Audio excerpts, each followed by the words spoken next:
the Workforce Connections podcast, where we discuss workforce development in Southern Nevada. Here's your host. Hi, and welcome to the WC podcast.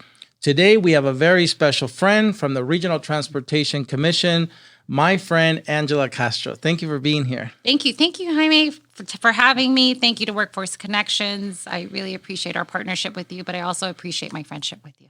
You know, I remember when that happened because I knew of you and you knew of me, but one thing you're not, I always think of you, and I never think shy. I think bright, quick-witted, intelligent, kind, generous, but not shy. I remember when you came up to me one day and said, we got to meet. I said, I've heard a lot about you. Your name keeps, and so you invited me out. We met, and we've been friends ever since. We have been. I actually do remember that day where I was like, I hear a lot about you, but I don't know why you're special. So we need to connect. We need to get together. And you are.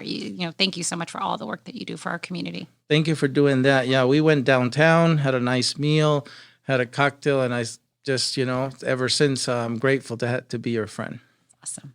So I want first to kind of start on the personal side. A lot of our listeners might know of Angela Castro like I did back then, but since knowing you, I know more about where you came from, which is a great story in itself. So tell us, how does Angela get to where she is in RTC? Tell us the journey, where you were born, where you grew up, where you went to school, your first few jobs, and how did you end where you are now?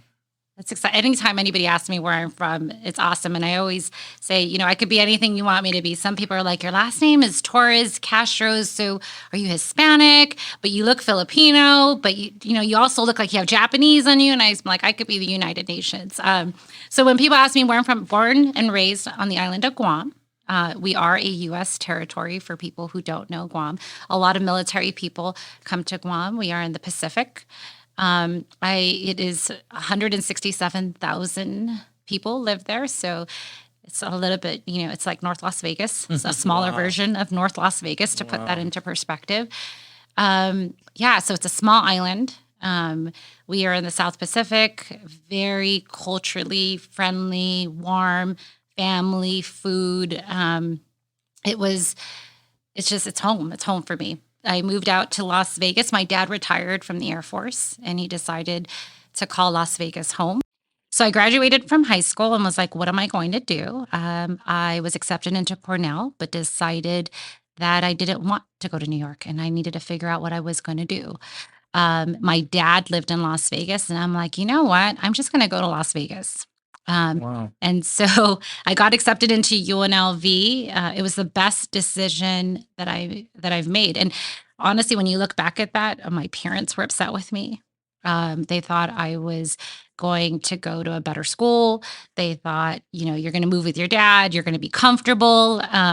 But fast forward and, if I future tripped, it was the best decision. I loved it. I took a chance, and I love Las Vegas. This is my home. This is where I call home. And so you were in New York before? No, I was born and raised on Guam, was going to go to New York, and then decided not to do it. Okay. Instead of New York, Las Vegas. And your dad was here. And I know that you've gone back to Guam to visit. Is it something you do every year? So I now have an 8-year-old daughter. My husband is from Guam as well. And so what we try to do is, prior to the pandemic, we would try to go home every 2 years. And I still have, my mom lives there and my brother lives there. And my husband also has his dad and their family live there as well. So we try to go back to see family. Family's been coming to us lately, so we have not gone back, but we look forward to going home early next year. Good. And so you graduate from UNLV. And what is your first 2 jobs? How do you get to the RTC? That's a great question. And I think for me, my dad always explained to me that, I had 2 strikes against me and I couldn't afford a 3rd strike. And I'm like, what are you talking about? And he's like, Angela, you're a woman and you're a minority. And so you need to get an education and you need to get experience, because without those 2 things, it's going to be really hard for you to succeed. And he would say it. And as a parent, say it and say it and say it. And he would repeat himself over and over again and use that language. And that's what stuck out with me, right? So while I was in college, he would be like, getting an education is only one thing. And so he goes, you need to work. You need to have good work experience. You need to be the first one there and the last one out. And so I was like, okay, I was in college. I wanted spending money. And he was like, well, you need to work. Um, and so the very first job that I got I was a telemarketer for this. It was called IDC, and it was horrible. Like, I would get people hanging up on me, but it paid really well. And I did that for a year. And then I learned about this thing in college called work study.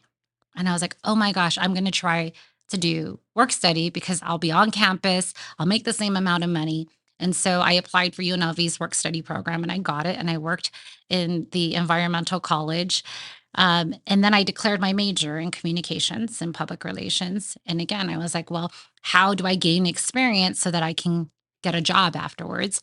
And so the college had an internship program. They had the water district, and the water district was the most prized internship program at the time if you could get it. I think it may still be, but I think RTC, because I modeled their program, may be better.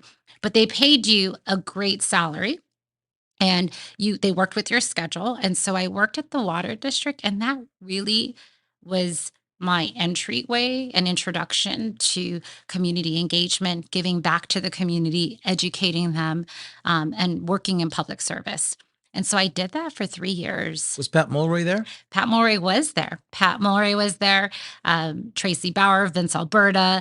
And that's where I also learned that the communication industry was also really small. Las Vegas, while people think we're such a big community, what's so great about our community is that you have access.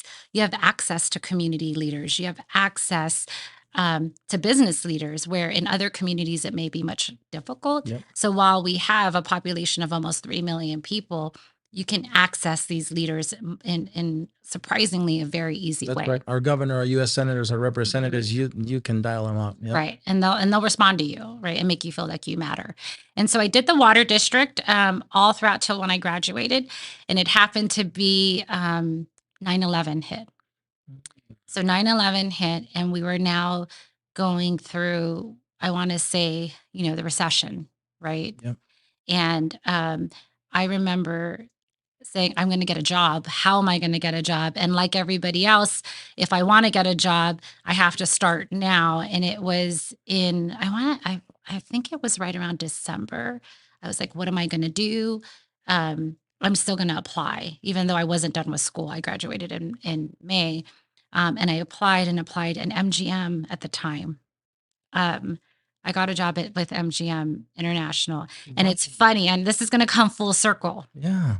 So I sent my resume out, and Angelica Cuso. Yeah. Angelica Carros? So, yes. From SNWA. Yes, from SNWA. This is how we're going to come full circle of how small Las Vegas is, Yeah. right? I don't think you know this story.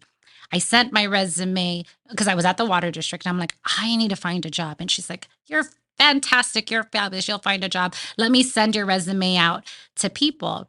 She sent my resume to Irene Oh my gosh. Bustamante Adams. Wow. She sent my resume to Irene. Irene had worked at MGM International as well. MGM Mirage at the time. Yeah. I was there. There. So Irene forwarded my resume on to Delicia Ramey, Rose Green at the time, and she hired me. So I was a public relations coordinator. I started there, did that for, I think, 2 to 3 years, doing food and beverage, hotel entertainment. And that was a glorified job. It was amazing, but you worked a lot. Yeah. You worked hard. You worked photo shoots, film shoots. You worked around the clock. And I always remember my dad telling me, you have 2 strikes against you.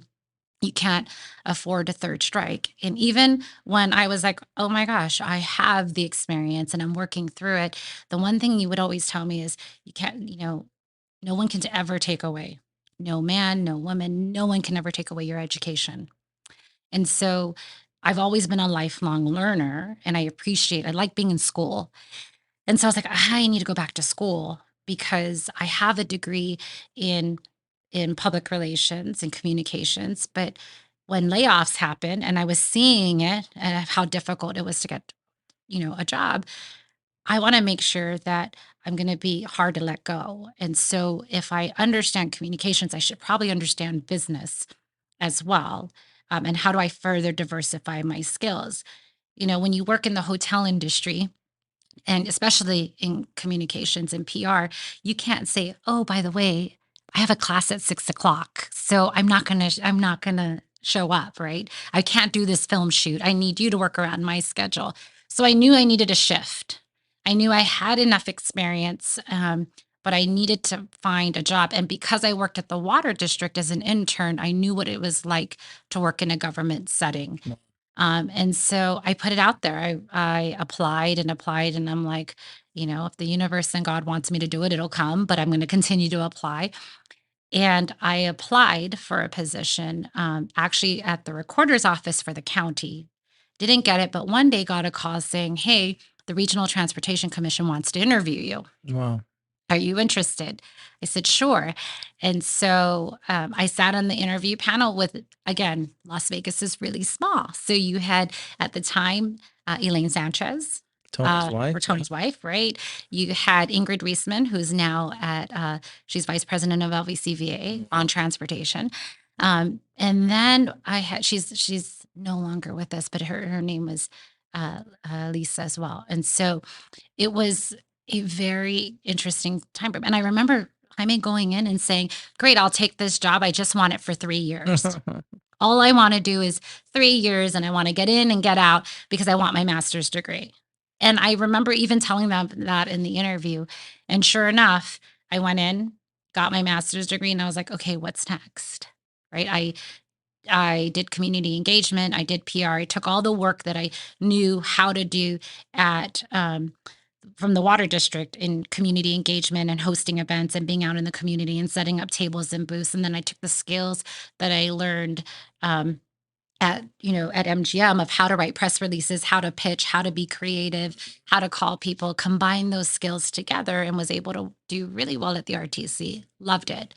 Got my master's degree, and I was like, what am I going to do next? Like, how do I further, again, I have a business background. How do I continue to diversify my skills?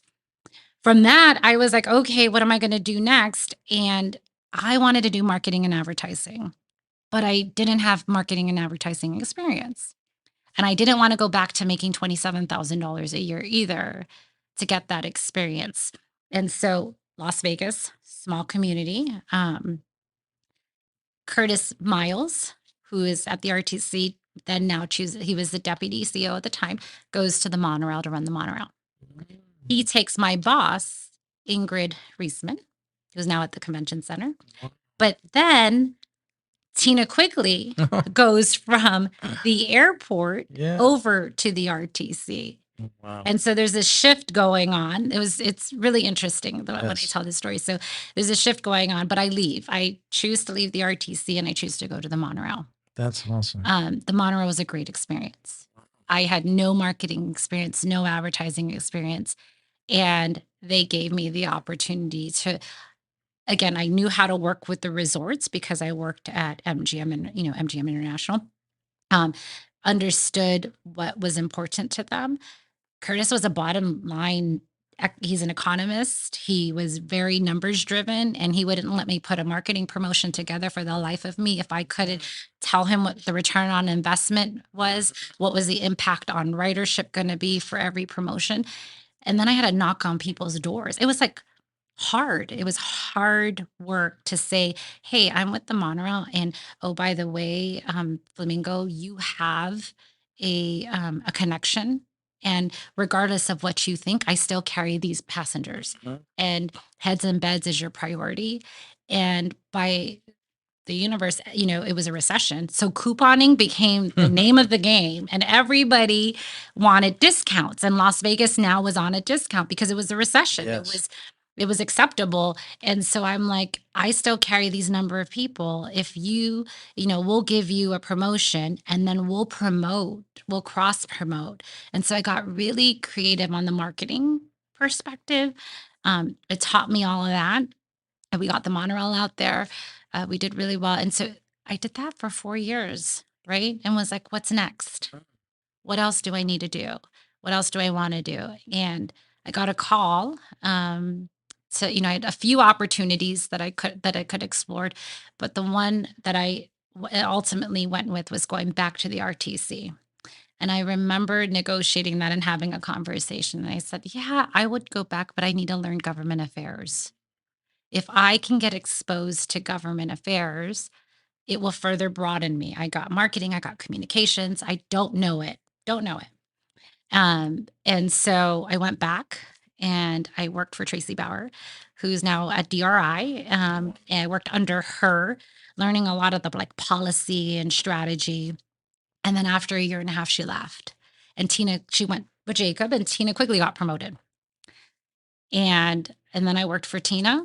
And then after working for Tina retires, and I now work for MJ. Wow. So that's there you the go. journey. That's the journey. That's But awesome. the takeaway is why I love Las Vegas so much is I walk through that, you can Yep. see how all the paths have Inter- crossed and yeah. all, and how everybody is interrelated despite the industries, Yep. right? Like Irene's now with Workforce Connections. She was at the hotels, right? She had a hospitality background. Probably she was also the legislation when you were doing the government affairs. Right. So everything just comes together. It does. It's the best representation of Las Vegas being so big, but also so small. Yeah, you shared another one with me. In those years when I was at the Mirage, I knew 2 girls from WAM and HR, and I met you and said, "Well, I know them." And it's like, who knew, right? I'm like, I know them too. We went to school together, Right. right? So it is such a small world. So here's another example of connectivity. Before the cameras start rolling, I had to get some frustration out because, just a few days ago, I get a video on my camera for people that I'm interconnected with. And you just mentioned them, MJ, Tina, Erica, and you. And you're at the governor's ball, You're having a great time. We did. I'm traveling in DC. I feel like I'm missing out on this, great time you were having. But that brings us to the next question. Tina and MJ, as you just said, 2 of the strongest, most dynamic leaders that we have here in our region, along with you and Erica, great examples for young women. Again, what I got from your story was, you don't have to settle for what people have to offer. You negotiate it every step of the way. It's not just the money. I want to learn this. I want to learn that. And you kept diversifying your skills. So what has it been like to work for those 2 friends of mine, first for Tina and then for MJ? Oh my gosh. Let me start by saying this. There's not a day that goes by where I don't take for granted Tina Quigley and MJ Maynard. Like they have been the biggest gift to me. I am known for my alliterations. I like S's and C's and B's and F's. And so I'm going to give you the best description for Tina and MJ and what they're similar about. These 2 women, right? These 2 women, if you don't know them, you should know them and you should reach out to them because they're accessible. But the first thing I have to say, working for both of them, is they are beautiful. They are beautiful women, right? So when you go in, you see these women and you're like, oh my God, and you see them separately. And I've worked with them separately. And I've seen this every time when we first walk into a room and you've met them for the first time. They're like, oh, she's pretty blonde, okay, right? And then you talk to them and you hear them. And then you're like, oh my gosh, they're not only beautiful, right? They're bold. When you hear them talk, they're inspirational. They're sitting there and they're taking charge, right? They're saying, hey, this is what our community needs and this is why we need it. And they're bold about all things. So they're beautiful, they're bold, and they are just badasses. They are badass women who have brains. Yeah, and so smart. I say, if you want to join the club, great, get in line, right? But these women are, if there's a commonality and a theme with them, they're beautiful, bold, badass women with brains. And working for them and learning from them, they are my bosses and they will forever be my bosses, but they also are really good friends and mentors and advocates for me. And we can put those in many different categories. But they've also taught me very different things. And I say Tina plus MJ equals Angela, right? And I'll tell you why Tina plus MJ equals Angela. When I came under Tina, she made it okay for me she was the very first person that taught me it was okay to be vulnerable. It was okay. I looked at her and I'm like, Tina, I know government affairs. I mean, I said, I know media, I know marketing, I got you. I don't know government affairs the way I think you need somebody. She's like, I just got promoted. Do you think I know my job? She's like, we'll figure it out. We got this. That's why we hire really smart people. And that was my first experience of, I got to go tell her because I have imposter syndrome and I don't want to, I need her to know. Right. And she made it okay. She made it okay, but I will tell you this, Jaime, it's okay when you don't know, but she expects you to learn it and to eventually know. Yep. That is her expectation. And so if you are not vulnerable with her, if you are not authentic, you won't survive around Tina Quigley. Because she's as authentic and as vulnerable as one can be. But she also, working for Tina Quigley, taught me how to really love our community. Not just say you love our community, but how to really love our community and to take responsibility when you come in every day that taxpayer is paying for your salary and therefore you owe it to them. You owe it to them. You owe it to them to give them a vision and to give them inspiration and make them see the bigger picture. You owe it to love our community. I always tell her, she's so passionate. She's so visionary. She's bold and badass. And so for Tina, it really taught me how to be brave and confident and how to have conversations, why I could go up to you and say, hey, right? Because that's what she would do, and how to be vulnerable. I don't know this, but can you help me figure this out? And I did have those conversations with you where I was like, Jaime, I don't understand this. Can you explain this to me? That's what she taught me. She gave me the confidence and the courage to really embrace our community, have community conversations, and know what our role is in the community. Then there's my MJ. And so, Tina was all about strategy and how do we get out there and how do we get our message out there and how do we take these chances? And that was Tina. And even when MJ was the deputy CEO, would go to her. MJ teaches me how to be a better manager. She's all about the people. She's all about you one-on-one. She is a badass in her own self, right? Like she came from the Hard Rock. She was a senior executive at the Hard Rock, food and beverage, tough as bleep, very, very direct in terms of what is your budget, what is your roles, what is your responsibilities. Big secret, numbers scared me, right? My husband managed the finances. I will tell you now, Jaime, working off of MJ, I can read a budget. I understand financial forecasting, zero-based budget. I can break it apart and understand and say, what are the assumptions? What are the trends and why? I couldn't do that 5 years ago. That's great.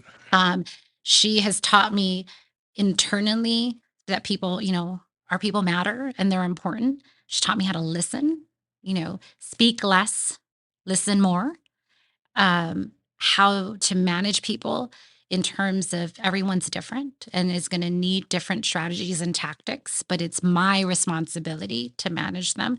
Accountability, transparency, that's all of MJ's language. So I always say you take Tina and MJ and then you equal Angela. I'm the output is what I get to them. But they are amazing women leaders. They have mentored me on all things life. All things life. There's not a day where I'm not grateful to have that. And when I talk to other young women or when I talk to my peers, there's never a person that tells me how lucky I am to have been able to have really good bosses. And I don't take that for granted because these women believe in me when I don't believe in myself. It's strange. And I will say that again. These women believe in me when I don't believe in myself. And that's, for me, I know it's not normal. And I know I'm a unicorn maybe, but they do. They really do. I think it's more a club broader than them too, because I believe in you too. I think a lot of people do. I think that the reasons you just shared is why I'm one of the fortunate ones that get to have on my calendar lunch with Angela, Tina, and MJ. That's a power lunch right there. And that day I wake up happy. I'm like, oh my gosh, I'm going to see these people that are so bold and fun and intelligent and quick-witted. And also, I'm grateful because not just to me, but as you know, I've introduced all three of you to my children who are adults now, but not just to my young daughter, who you are great examples, but even for my son, because again, you're the story of us, immigrants coming, your parents, you, and making something better here. And so thank you. I'm grateful that the three of you are willing to do that, not just, again, spend time with me, but even my family to share that knowledge, that wit, that generosity that all three of you have. Let's move now to our business. You ready? Yeah, I'm ready. Let's do it. So I'm going to, share, I guess, ahead of time because people will find out eventually. But I'm so excited because the RTC picked Workforce Connections. You pick every year. You pick a few partners to roll out some big community campaigns that are hopefully going to mean, again, to your ridership, that they connect with resources that they didn't have before, and that their lives are impacted for the better. And so we are now, as you know, across our industries, there's a labor shortage. Every employer says, I need people, probably including the RTC. And so it's not like we have a line of immigrants anymore, like we used to. The immigration has gone down in our country. Birth rates have gone down in our country. So we're making less babies, which is less workers. And then we have a retiring generation that's going to be, so it's like a perfect storm for a labor shortage that's not going to get any better. Automation is going to play a role in filling some of those jobs eventually. But the reality is that we have to do something. And so there happens to be a pipeline of workers at our school district, right? Every year we graduate 25 to 30,000 young adults, and we're working on those with Dr. Jara and the rest of our board members, Tina, Mary Beth, making sure, Dr. Saragosa, that we're piping into that and really embedding in that earliest piece of the workforce development pipeline what employers need, including RTC. But there's also, Angela, and you know this, 46,000 young adults between the ages of 18 to 24 sitting on the sidelines right now that have graduated high school but are not engaged in meaningful employment or skill acquisition. And they're sofa surfing. They're driving, grandpa's car who passed away during the pandemic. They're living in a converted garage because they gave up their apartments when the recession. And so again, and when we ask them, how do you pay for the insurance for that car? I lift once or 2 days a week, TaskRabbit. I mean, this just, in the informal economy. And so we have a really big push this coming year in 2023 to reach that and hopefully make it a piece of the solution employers need. And you've decided to help us. So share with us why the RTC believes that's an important thing to do. Let me just first say, we understand the challenge. We understand and at the RTC, we're so much more than just public transportation. We do roadways, we're the MPO, we're the traffic manager for the region. And I think we also understand our role to be community connectors. And that when our community, there's a problem, whether it's the pandemic or, even October 1, the first question that we ask ourselves, and this is really, MJ Maynard led with our CEO, is how can we help? How can we help? We know that the workforce shortage has also impacted us on our transit system. And so when we connected and you guys had reached out and you gave us the numbers, I said, Jaime, we actually could help you with this program. We carry people, we transport, and just so your listeners know, right? We actually carry right now about approximately 150,000 passenger trips per day. And of these passenger trips, 80% of these trips are taken to go to work. And I think those are some significant numbers. And so when you talk about the workforce and you talk about the numbers and the 40,000, the 40,000 people that are out there that are just couch surfing, we know that how do we access them? How do we connect to them? And if we could be that connector through the marketing and the promotional efforts on our transit system, let's do it.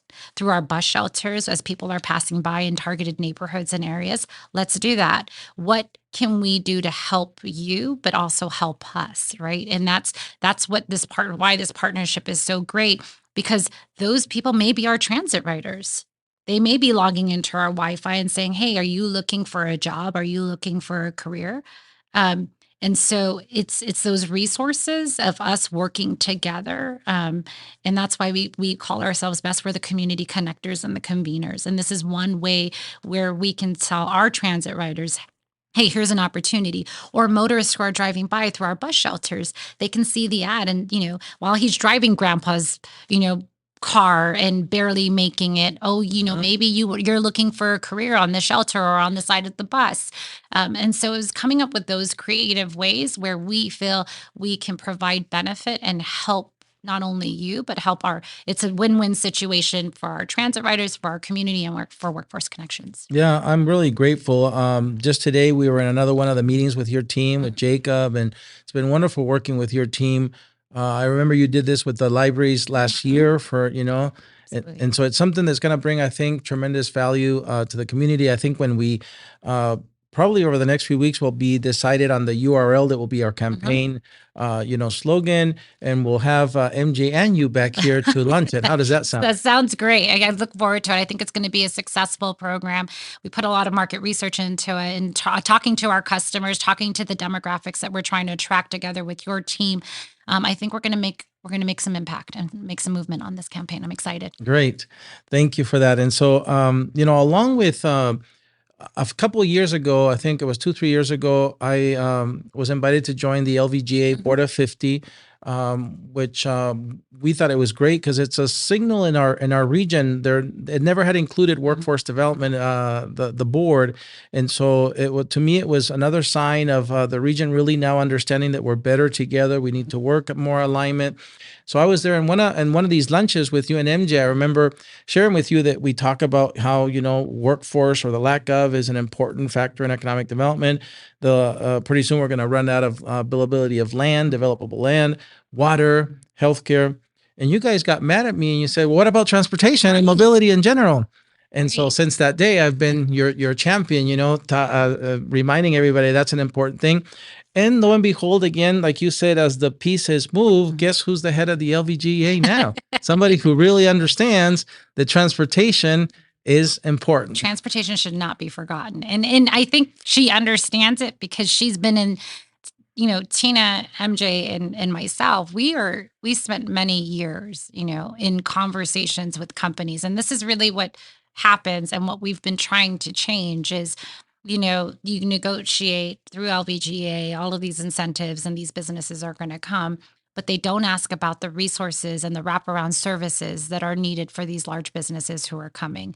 And while they think of those wraparound services, just like when we sat you down for lunch, you didn't mention transportation. And so then it's forgotten. And then, the business moves in, they're trying to attract their employees. They get some, but they're trying to figure out why is it so difficult. They talk to their employees and why do they have high turnover rate? And then all of a sudden I get the knock at the door. And I will tell you that this is not uncommon. It's not uncommon that people do not, I have a new councilman on our board. And when he was working in the nonprofit community, said, Angela, people don't know how to communicate that transportation is their issue. And I didn't understand what he meant. And I was new to the position. And in talking to the community, they really don't know how to say, hey, I wasn't able to pay my rent today and I'm homeless today because my car battery died. I couldn't afford a bus pass and I couldn't get to work. So because of all of these issues, I can't pay my rent. So there is where transportation is an issue. As big businesses come in, they often don't. They think, do I have the road infrastructure? Not the idea that even though I'm paying $17 an hour, that, especially for us, in our generation, families have one car and everybody contributes to that one car. So this person who is working at the Amazon facility out of the North Las Vegas, or working, for FedEx in Henderson, in West Henderson, the challenge may be is that what they're making is not enough to afford their own vehicle.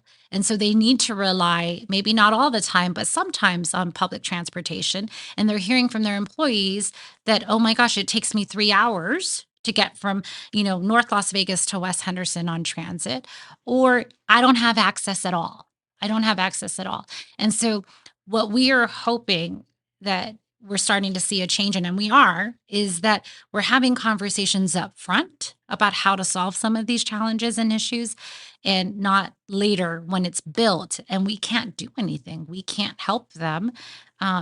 Or we have to find a creative way to. And so, with Tina at the helm of the Las Vegas Global Economic Alliance, with MJ being as bold as she is, and being able to, say, hey, you have to think of transportation at the forefront. Is if we have conversations about, affordable housing and these wraparound services, how do we get people from where they're at to where they need to go? Has to be also included along with education and healthcare. It can't be after the fact. Absolutely. And it's happening. It's happening. And it's interesting. This could be a whole nother podcast, which we could talk about when you come back with MJ. But, and mobility is changing because, as you know, there's now, you guys had the bus without driver there, there's Ubers and Lyfts without drivers. And so mobility, and there's Tesla, the underground. So mobility is changing. So maybe we have another episode right there to bring you a lot to talk about. There is. But as we draw to a close of this episode, Angela, I want to ask you about 2023, looking forward. We're only in the first month, and I know you. I know you're ambitious and you set goals. You're very strategic. So I want to ask you for both the business and the personal side. Let's start with the business. What's on your plate for 2023 and the RTC, this huge campaign you're helping us with to try to solve this labor shortage problem? But what other big things are you going to be focusing on in 2023 with the RTC? So, MJ and I talk, and as we set up our strategic vision and our planning for 2023, 2023 is the year where we're going to be intentional. We're going to be intentional. And what I mean by that, Jaime, and, Irene has sat on our committees and stuff. It's no secret that the RTC is experiencing some funding challenges in and around identifying a long-term sustainable funding source for mobility in our community. And I think you're going to hear a lot more about that, and some possible options, some possible solutions. You're going to hear more about our problem, and as we continue to explore potential options. So there's more to come on that, but we're going to be really intentional this year when it comes to our funding challenges. In terms of service and mobility service, we also are being intentional in that as early as this Sunday, we're doing our transit service changes. And instead of going and putting out new services, our service hasn't been reliable because of the workforce shortage. And so we're being intentional, and we're restoring service, and our focus is on reliability. So you and our transit riders who take transit know that when we say we're going to arrive at 1:53 p.m., that we're arriving at 1:53 p.m. And so those are just some of the priorities. There's a whole lot more, but it's the year of us being more intentional about our approach and our discussions, and funding. I close with funding. Yeah, I know. I love that. I those are one of the words that come out when I think about MJ or Tina, is being very purposeful, intentional, strategic. What about your personal goals? I know you've already met one to cook more, so you're cooking more in 2023. What else is on your list? I think, for me, it's spending more quality time at home with my family. I have an 8-year-old daughter, and and I have my husband, and I love being with them. I love spending time with them. I love that, we golf, we play chess. I don't play chess. They play chess. I sit on the sidelines and laugh. So it's really, I think this is the year that, again, I'm going to be intentional about how I pack my calendar, and being home and spending quality time with my family. That sounds great. I only have one request on that list. Squeeze in our families getting together Yes. for brunch. Yes, we have to do it. So Okay. we have to do. Let's make a pact to do it first quarter of this year. Awesome. Okay, That's first a pact. quarter. Okay. Give me a yes, there you go. It's a pact. Well, Angela, I can't thank you enough for being here, sharing a little bit about you. Most of all, I think more people should get to know you, like you said, and Tina and MJ. I think it was great also to share with our listeners and those who view us on the YouTube WC podcast channel. We'll come back, I think, with more detail because, again, we'll come back with a final campaign and all that stuff. But just thank you for working with us to solve this very huge issue. Again, I think those numbers you gave, you guys are not just the conveners, but also have access to the ridership. 160,000 people every day. That's a lot of people you touch. And so allowing us to be your partner and trying to solve this workforce problem with us, thank you to you and the RTC. Thanks. All right, Angela. Thank you. That was it for this episode of the WC podcast. We hope you join us in the next one. Until then, stay safe.